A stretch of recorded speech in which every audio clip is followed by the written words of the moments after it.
ప్రశాంతంగా నిద్రపోయేందుకు నీంద్ యాప్లోకి అడుగుపెట్టండి. ఈ క్షణమే నీంద్ యాప్ను డౌన్లోడ్ చేసుకోండి. ఒత్తిడిని తగ్గించి ప్రశాంతమైన నిద్రలోకి మిమ్మల్ని తీసుకెళ్లే చక్కని కథలు, ధ్యాన పద్ధతులు, ఆహ్లాదకర సంగీతాన్ని మీరు నీంద్ యాప్లో మాత్రమే వినండి. నమస్తే, నేను మీ ఉమా.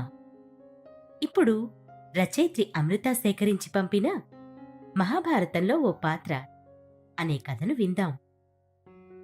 రామాయణం ఓ ఆడదాని ఏడుపు వలన జరిగింది. భారతం ఓ ఆడదాని నవ్వు వలన జరిగింది. ప్రాణమిచ్చే పంచభూతాలకు నష్టం చేస్తే ఏం జరుగుతుందో మనకి కరోనాతో అర్థమైంది. అయితే ఓ తల్లి కన్నీటి శాపం ఏం చేయగలదు? ఓ వంశాన్ని నాశనం చేయగలదు.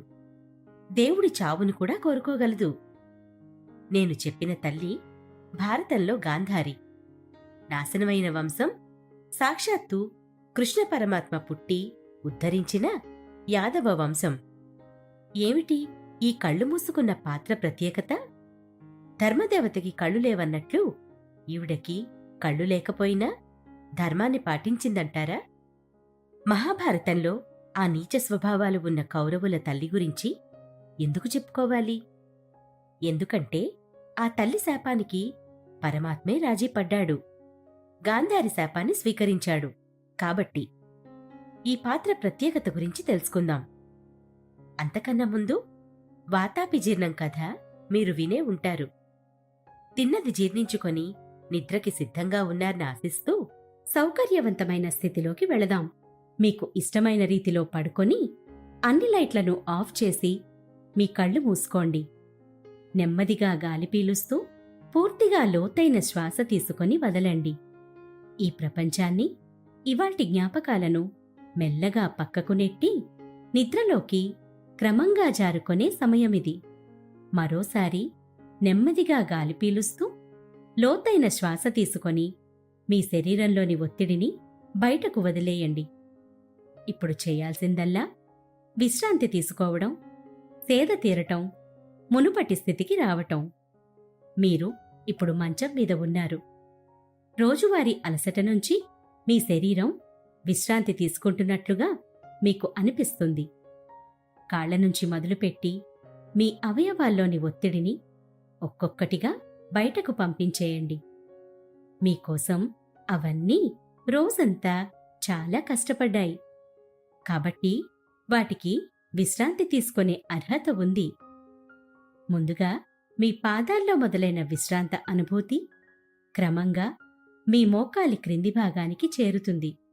అక్కడి నుంచి మోకాళ్లలోకి ప్రవేశిస్తుంది. ఇప్పుడు మీ కాలి ఎగువ భాగాన్ని విశ్రాంతి తీసుకోనివ్వండి. ఈ విశ్రాంత అనుభూతి క్రమంగా మీ పొత్తికడుపు నుంచి వెన్నెముక మీదుగా ఎగువ వీపు వరకు వచ్చి తరువాత ఛాతీలోకి ప్రవహిస్తున్నట్లుగా గుర్తించండి. అక్కడి నుంచి మీ భుజాల్లోకి, తరువాత చేతుల్లోకి, చివరగా వేలి కొనల వరకు వెళ్తున్నట్లుగా అనుభూతి చెందండి. ఆపై మీ మెడ, తల, ముఖం వరకు ఆ అనుభూతి ప్రవహిస్తుంది. అప్పుడు మీ శరీరం మొత్తం ప్రశాంతంగా, రిలాక్స్డ్గా నిద్రకు సిద్ధంగా ఉంది. త్వరలో మీరు చక్కని నిద్రలోకి జారుకుంటారు. డ్రీమ్ ల్యాండ్లో ప్రశాంతంగా ప్రయాణిస్తారు. ఈ ప్రయాణం ఉదయం వరకు కొనసాగుతూ ఉంటుంది. కాబట్టి మీరు కథను వింటున్నప్పుడు మీ శ్వాసను కూడా అనుసరించండి. అద్భుతమైన నిద్రానుభవం కోసం మీ శరీరం మొత్తానికి విశ్రాంతినిస్తూ స్థిరంగా ఉండండి. మహాభారత ఇతిహాసంలో సుమారు 10,000 పాత్రలున్నాయి. ప్రతి ఒక్క పాత్ర విశిష్టమైనదే. కొన్ని మనకి తెలుసు కాబట్టి మెచ్చుకుంటాం. కానీ మనకి పెద్దగా పరిచయం లేని గొప్ప పాత్రలు ఎన్నో ఉన్నాయి. ఇదిగో గాంధారి పాత్రలాగా. లోకంలో ఉన్నది భారతంలోనే ఉంటుంది, లేనిది భారతంలో లేదు అంటారు. అలాంటి భారతంలో గాంధారి ఎవరు? ఈ పాత్ర విశిష్టత తెలుసుకుందాం. కురువంశానికి మూలపురుషులు భీష్ముడు, వ్యాసుడు. వ్యాసుడి వల్లనే కురువంశంలో 2 తరాలు అభివృద్ధి చెందాయి అని మనం వ్యాసుడి కథలో చెప్పుకున్నాం కదా. హస్తినాపురానికి సైన్యాధిపతిగా భీష్ముడు ఉండేవాడు.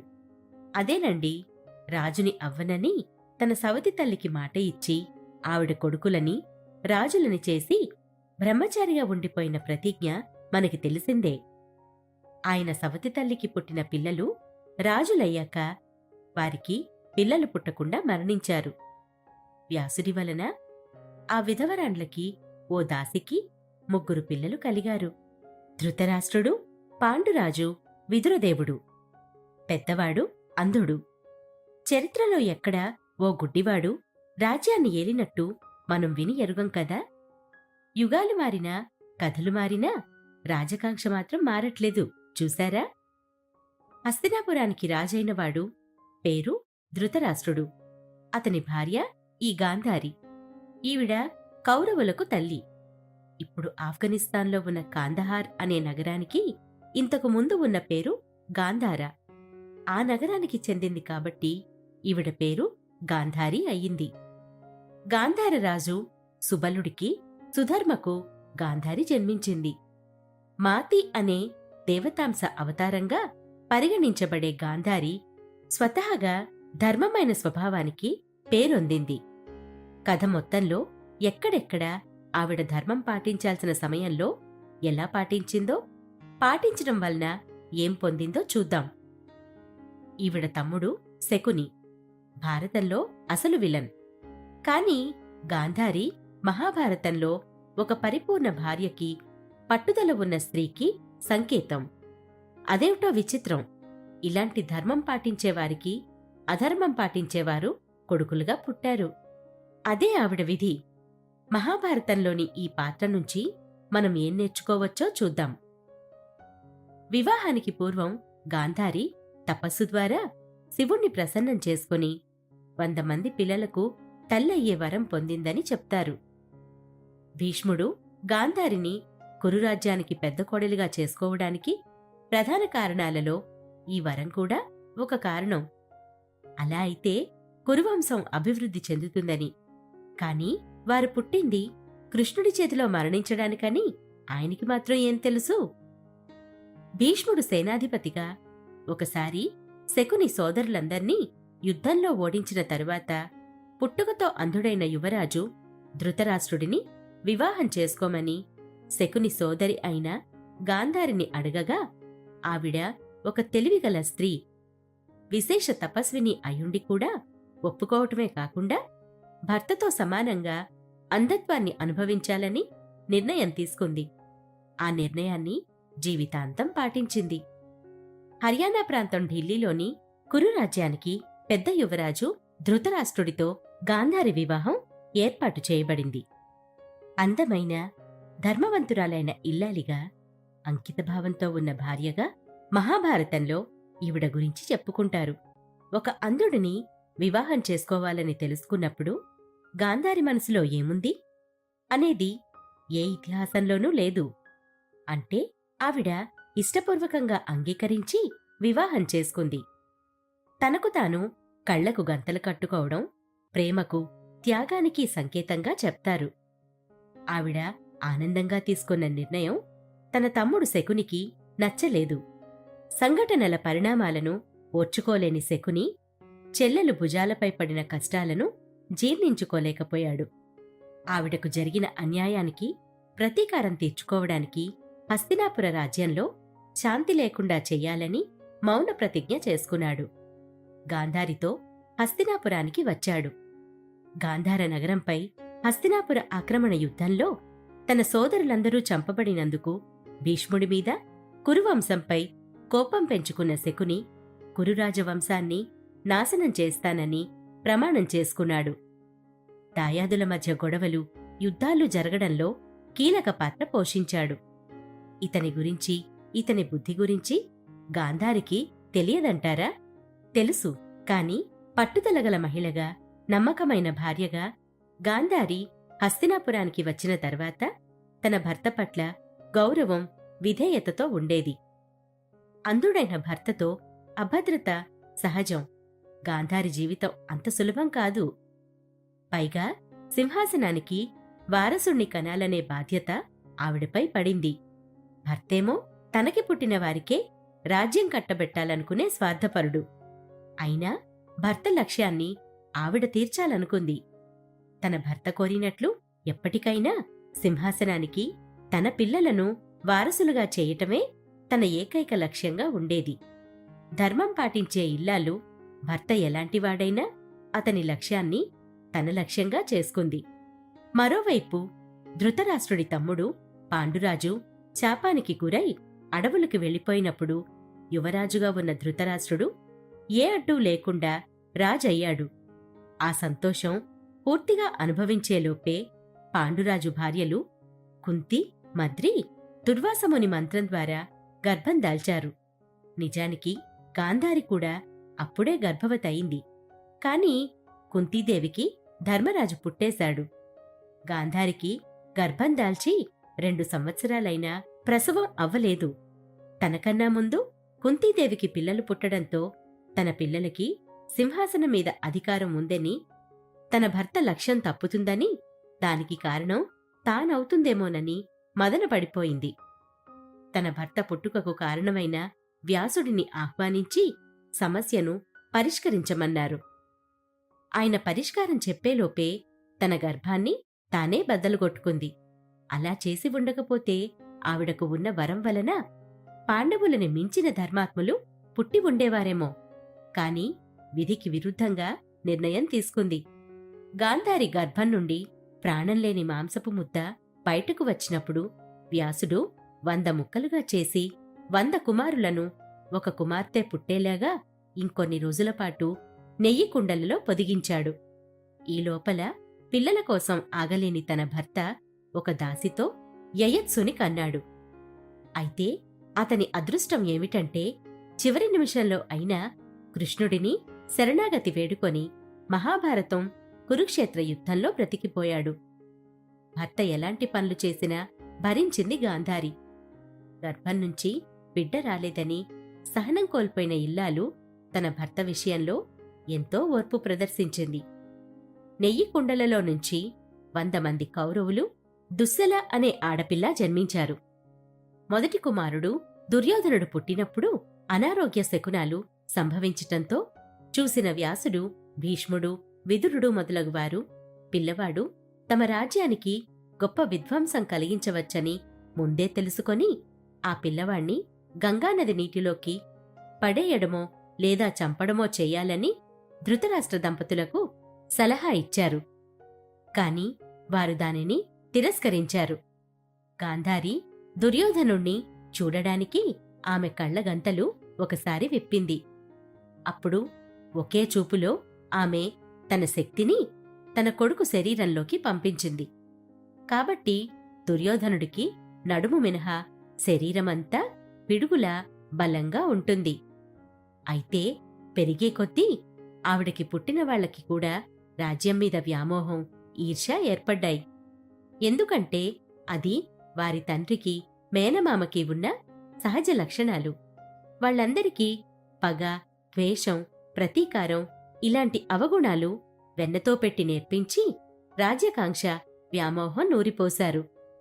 ఆకర్షించే చెడు లక్షణాల మధ్య గాంధారి ఎంత ధర్మం పాటించినా ప్రయోజనం లేకుండా పోయింది. ఈ లోపల శాపం వలన పాండురాజు మరణంతో అతనితో ఆయన రెండో భార్య మద్రి కూడా మరణించింది. 5 పాండవులను తీసుకొని కుంతి హస్తినాపురానికి వచ్చింది. ఈ సంఘటన గాంధారిని వేధించింది. తన కొడుక్కి రాజ్యం రాకుండా చెయ్యి జారిపోతుందేమో అన్న దిగులుతో ఏనాడూ కుంతీదేవిని కాని పాండవులను కాని ఆప్యాయతతో చూడలేదు. తన పిల్లలు కూడా పుట్టినప్పట్నుంచి సింహాసనం, అధికారం కోసం ఉర్రూతలూగుతూ ఉండేవారు. కౌరవుల్లో పెద్దవాడు దుర్యోధనుడు చిన్నతనం నుంచే రాజవ్వాలని కలలు కంటూ ఉండేవాడు. గాంధారి తమ పిల్లలు పాండవుల కన్నా అన్నిట్లోనూ ముందుండాలని, తన పిల్లలను బలవంతులను చెయ్యాలని ఎప్పుడూ ప్రయత్నిస్తూ ఉండేది. వారికి చెడు మార్గంలో సహకరించే తండ్రి, మేనమామ ఉండడంతో వారి పనులకు అదుపు లేకుండా పోయింది. కొడుకుల మీద ప్రేమ వలన వారు చేసిన పనులను సరిదిద్దాల్సిన విచక్షణ ఉన్న పెద్దగా వారిలో మార్పు తీసుకురాలేకపోయింది గాంధారి. తన కొడుకులని నీతి మార్గంలో పెట్టి సరైన పద్ధతిలో సింహాసనం పొందేలా ఆకర్షించలేకపోయింది. కౌరవులు పెరిగే కొద్దీ వారిలో క్రూర ఆలోచనలు మొదలయ్యాయి. కళ్ళుండి చూడలేకపోయిన గాంధారి చూడాల్సినవి మనసుతో చూడనే చూసింది. అందుకని అన్నదమ్ముల బిడ్డలు మీరు, వైరం వద్దని పిల్లలకు చెప్తూనే వచ్చింది. ఒక ఆడదాన్ని నిండు సభలో అవమానించిన పాపం తన పిల్లలని వదలదని కూడా గాంధారికి తెలుసు. నిండు కొలువులో ద్రౌపది వస్త్రాపహరణం జరుగుతున్నప్పుడు తను ఇంత నీచమైన అవమానాన్ని చూడలేనందుకు సంతోషించి ఇలాంటి సాహసాలు తగవని చెప్పినా ఆవిడ మాటలను దుర్యోధన దుశ్శాసనులు పట్టించుకోలేదు. ఆ తర్వాత తన కొడుకులు మాట తప్పి పాండవులకు ఇవ్వాల్సిన రాజ్యం ఇవ్వకపోయేసరికి యుద్ధం అనివార్యమయ్యింది. అప్పుడు యుద్ధంలో తలపడేది శ్రీకృష్ణ పరమాత్మతో అని కూడా తనకి తెలుసు. యుద్ధం ప్రారంభం కాబోయే చివరి నిమిషంలోనైనా ఆపమని కృష్ణుడిని వేడుకుంది గాంధారి. కాని అప్పటికే చాలా ఆలస్యమయ్యింది.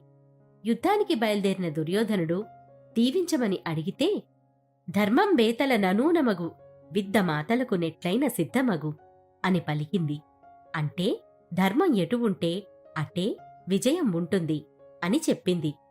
గాంధారి మాటకు తిరుగులేదు. నీకే విజయం సిద్ధిస్తుంది అని కొడుకుని దీవించి ఉండవచ్చు. అలా చేస్తే అన్యాయంగా తన కొడుకులు రాజులవుతారని తనకు తెలుసు. తప్పు చేసినవాడు ధైర్యంగా కనిపించినా చేసిన పాపం లోలోన దహించి వేస్తుంది కాదంటారా? ఆవిడికి ధర్మాధర్మాల విచక్షణ ఉందని, ధర్మం తెలుసని స్పష్టమవుతుంది.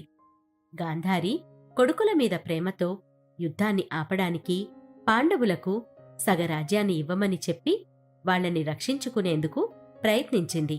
మరోవైపు తన బలహీనతను, తప్పులను ఒప్పుకోలేక తన శక్తులతో వారికి హాని జరగకుండా కాపాడుకునే ప్రయత్నం చేసింది.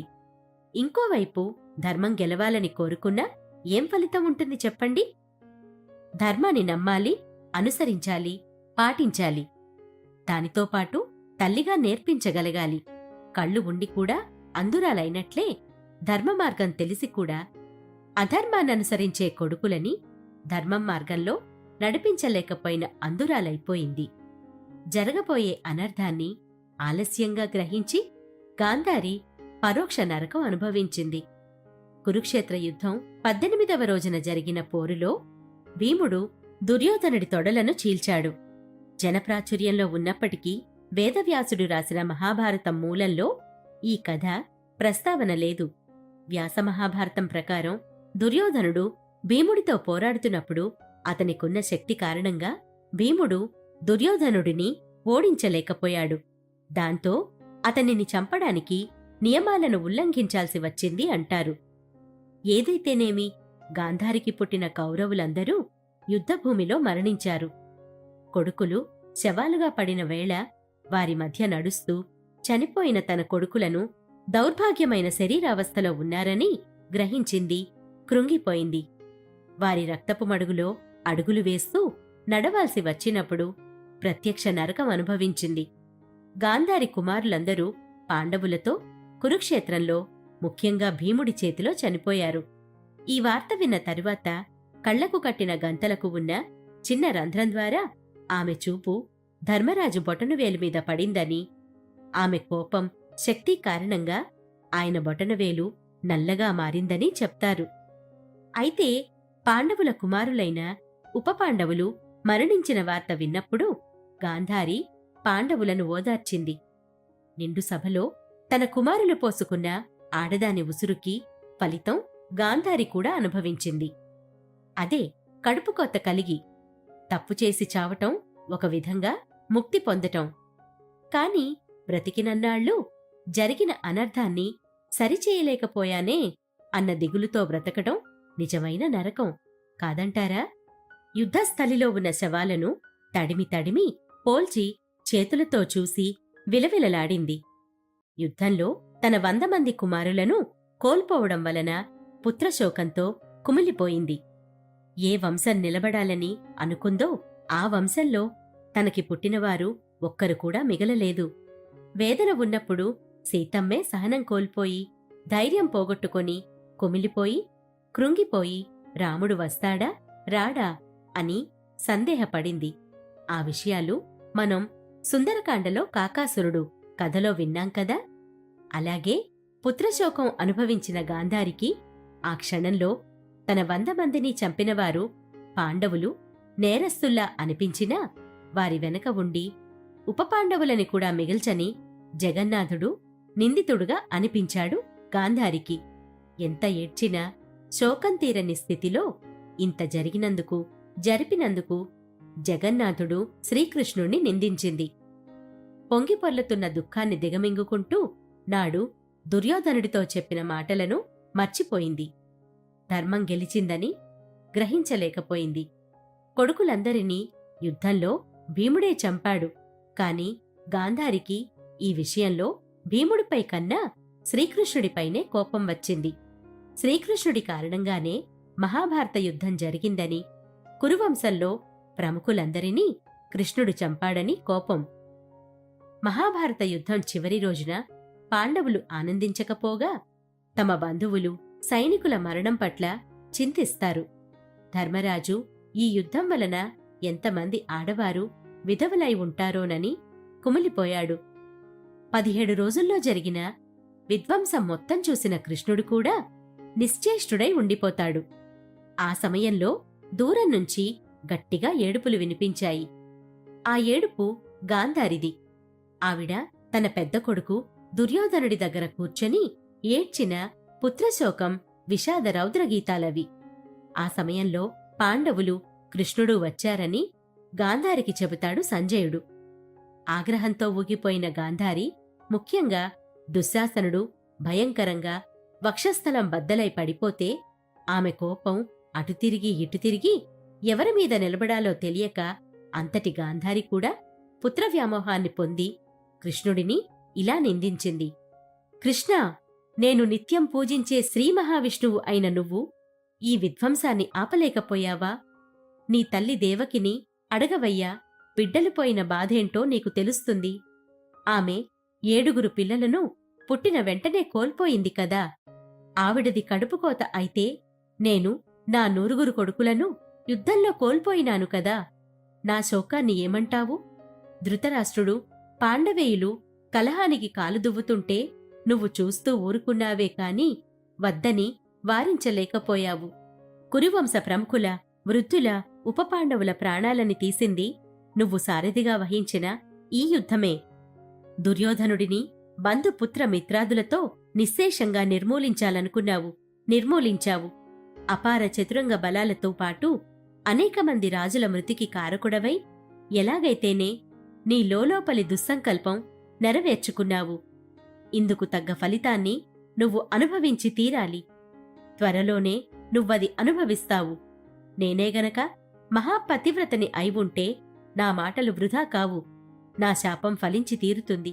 అన్నదమ్ముల బిడ్డల్లో అసూయలు కల్పించి మాత్సర్యాలు రేపి ఎలాగైతే వారంతు చూశావో అలాగే నీ వంశంలో కూడా పరస్పరం వైరం చెలరేగి ఒకరితో ఒకరు కలహించుకొని నశిస్తారు. నేటికి 36వ సంవత్సరంలో దిక్కూ మొక్కూ లేక నువ్వు కూడా మరణిస్తావు. నువ్వు ఈ యుద్ధాన్ని ఆపగల సమర్థుడివి. అయినా ఆ పని చెయ్యలేదు. కాబట్టి నిన్ను శపిస్తున్నాను. వాసుదేవా, నీతో సహా యాదవకులమంతా దిక్కులేని చావు చస్తారు అని శపించింది గాంధారి. గాంధారి మాటకు తిరుగులేదు. గాంధారి మాటలు విన్న కృష్ణుడు ఓ చిరునవ్వు నవ్వి, ఇదంతా జరుగుతుందని ముందే దుర్యోధనుడికి, మిగతా కౌరవులకు కూడా చెప్పాను. ప్రశాంతంగా నిద్రపోయేందుకు నీంద్ యాప్లోకి అడుగుపెట్టండి. ఈ క్షణమే నీంద్ యాప్ను డౌన్లోడ్ చేసుకోండి. ఒత్తిడిని తగ్గించి ప్రశాంతమైన నిద్రలోకి మిమ్మల్ని తీసుకెళ్లే చక్కని కథలు, ధ్యాన పద్ధతులు, ఆహ్లాదకర సంగీతాన్ని మీరు నీంద్ యాప్లో మాత్రమే వినండి. ధర్మం వైపు నిలబడిన నాకు నువ్విచ్చే కానుక ఇది అని అన్నాడు. తర్వాత కాసేపటికి ఆవేశం చల్లారి తాను పెట్టిన శాపం గుర్తు చేసుకున్న గాంధారి కృష్ణుడి పాదాలపై పడి ఏడుస్తుండగా ఆమెను పైకి లేపి కృష్ణుడు ఆ శాపాన్ని అంగీకరించాడు. మహాభారత యుద్ధం ముగిసిన 36 సంవత్సరాల తరువాత గాంధారి శాపం కారణంగా ఒక పండుగలో యాదవుల మధ్య పోరాటం జరిగి యదురాజవంశం నశించిపోయింది. శ్రీకృష్ణుడికి అది 126వ సంవత్సరం. ఆయన తరువాత వైకుంఠానికి వెళ్ళిపోయాడు. ఆయన కనిపించకుండా వెళ్ళిపోయిన 7 రోజుల తరువాత బంగారు ద్వారకా నగరం మునిగిపోయింది.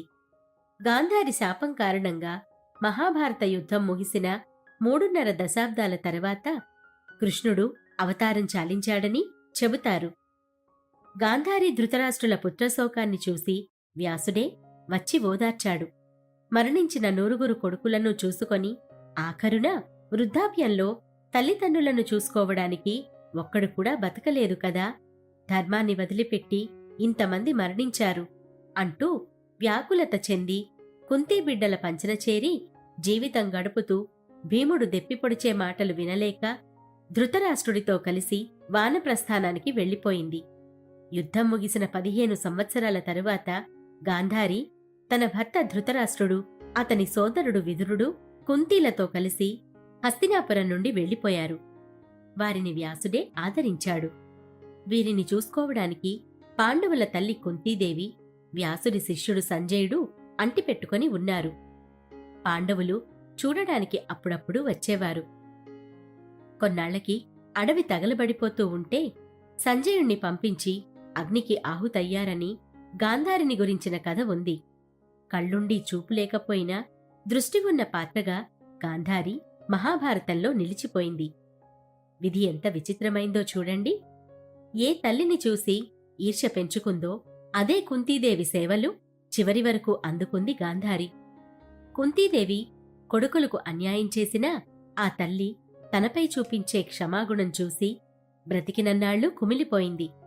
నువ్వు ఆపాలనుకుంటే ఆపగలిగేవాడివి, కాని ఆపలేదు. నీ వంశం కూడా ఇలాగే నాశనమవుతుంది అని శపించిన తల్లి ధర్మం వైపు నిలబడిన పాండవులను, తన కొడుకులను చంపినా క్షమించగలిగింది. కృష్ణుడి నిష్క్రమణ తరువాత కలియుగం ప్రారంభంలో పాండవులు వానప్రస్థానం చేయాలని నిర్ణయించుకున్నారు.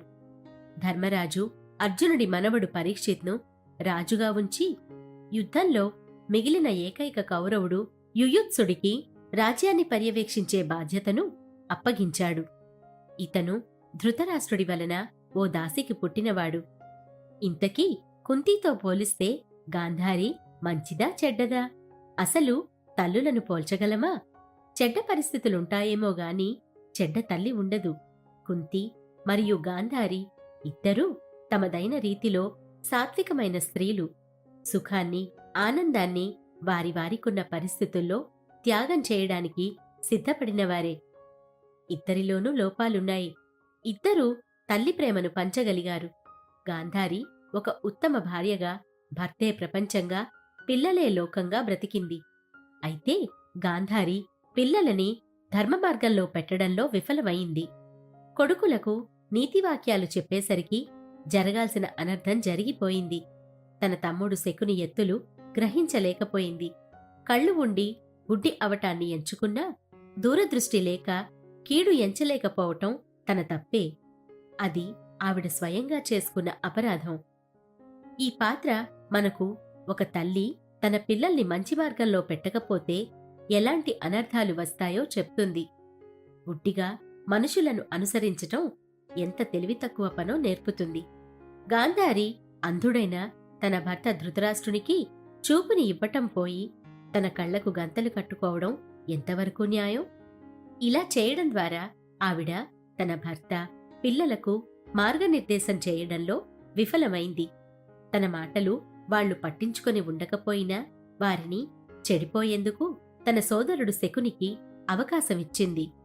కొడుకులు స్వార్థపరులుగా పెరిగారు. వారు నమ్మినది సాధించుకోవటానికి ఎంత చెడ్డ మార్గాన్నైనా ఎంచుకున్నారు. ఎందరు వద్దని చెప్పినా వినలేదు. అహంకారం వినాశ కారణం. కథలో పరశురాముడు దుర్యోధనుడికి దంభోద్భవుడు అనే రాజు గురించి కూడా చెప్పి అహంకారం తగదని, యుద్ధం వద్దని చెప్పాడు. మీరు వినే ఉంటారు.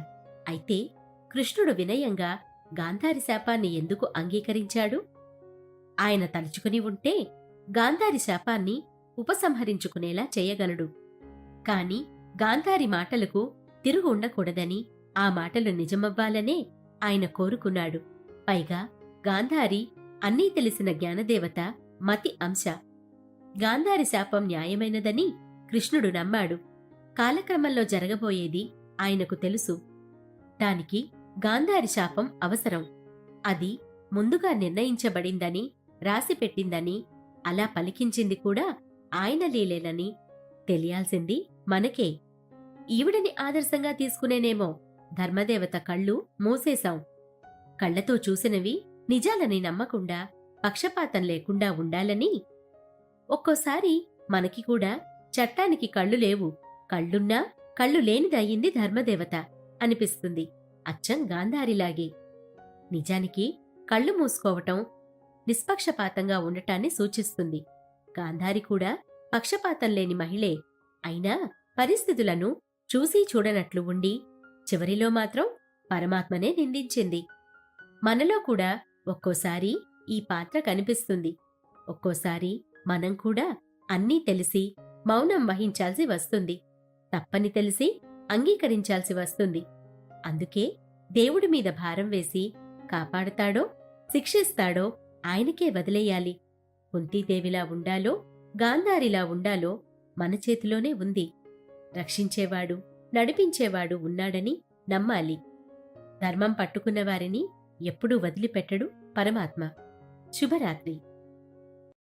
ప్రశాంతంగా నిద్రపోయేందుకు నీంద్ యాప్లోకి అడుగుపెట్టండి.